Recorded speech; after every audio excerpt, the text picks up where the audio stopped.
Well, the Australian National Imams Council is calling for unity in the wake of the Bondi attack. It's asked community leaders to dedicate sermons today to standing together as a nation.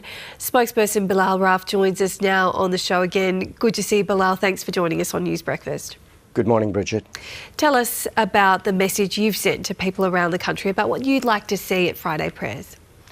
Of course, look, I think at a time such as this, it's so critical that we stand together in solidarity as a country, as a society, communities putting their arms around each other's shoulders and really ensuring that we're not driven apart or that our society isn't gripped with hate or negative sentiments, because the only way we will overcome this and address the issues at hand is if we walk together, is if we care for each other and we are there for each other and hear our Jewish brothers and sisters.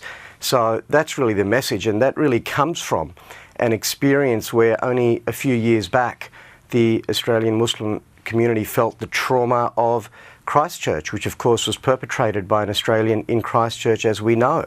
And that was horrific, and similarly there, as here, people peacefully observing their religion and gunned down, and the trauma from that. But the one shining light out of that experience was the importance of coming together, and indeed the importance of political leaders giving messages of hope and unity as occurred there.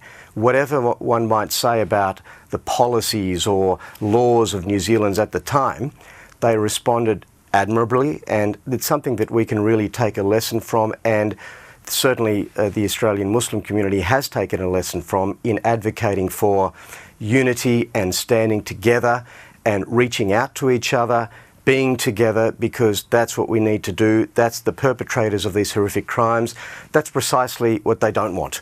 They want to see us divided, suspicious, apprehensive, hateful of one another. And in that context, we just need to be very careful in how we respond and the things that we say and do right now. Yeah, it really matters. Just as you mentioned there, obviously the Muslim community in New Zealand and here in Australia have been through a lot of trauma post-Christchurch. So I imagine this has brought up a lot for members of your community. But also anecdotally, we're hearing people feel worried about the discrimination they may face in public life. What's the situation now? Yeah. Are you hearing, Bilal, from people in the community? Bridget, you're absolutely right to point out those two very different reactions. On the one hand, there is still the despair, the shock, the disbelief and processing what happened, the trauma associated with it, and understanding that, this is really difficult for the Jewish community. On the other hand, sadly, there have been moments where, be they former politicians or right-wing media commentators, they have stoked the flames and seen this, sadly, as an opportunity to pursue other agendas and issues at a time when we should be standing together. That in turn has created an atmosphere of anxiety and apprehension amongst so many, which precisely aids in the very objects that the people who perpetrate these hateful crimes, that's what they want to see. And sadly, some of that is being realised in the comments that we are seeing. When Pauline Hanson is applauded in Bondi, what does that tell you about the sentiments and the things that are being put across?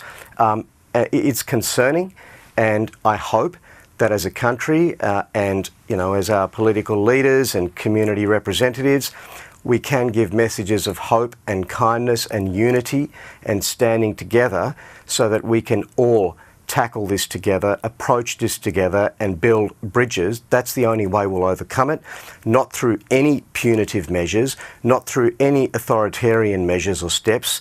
Rather, it'll be all of us on this journey together to tackle and confront hate wherever it appears. Well, Bilal, as the government announces it will implement a raft of new measures to combat antisemitism, you've said you want a careful and considered approach to law reform. What do you mean by that? Absolutely. Look, the recommendations in the report, there's no doubt that things need to be done, steps need to be taken, but we need to be very careful about some carte blanche implementation in circumstances where there are some very real and legitimate concerns about aspects of the report. And that's not just me saying it. You mean the Segal report that the government's relying on? Quite, Bridget, that's right. And that's not just me saying it. It's commentators and people within the Jewish community itself, many of whom have written.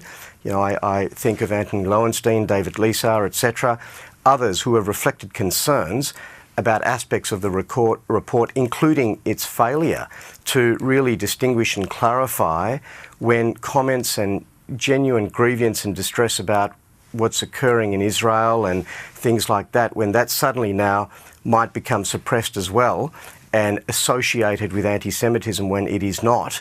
These things haven't been addressed or clarified by the report, and then to press ahead with those aspects of it risks undermining social cohesion, aspects of it, rather than addressing the issues at hand, bringing us together and bringing us forward in a positive way.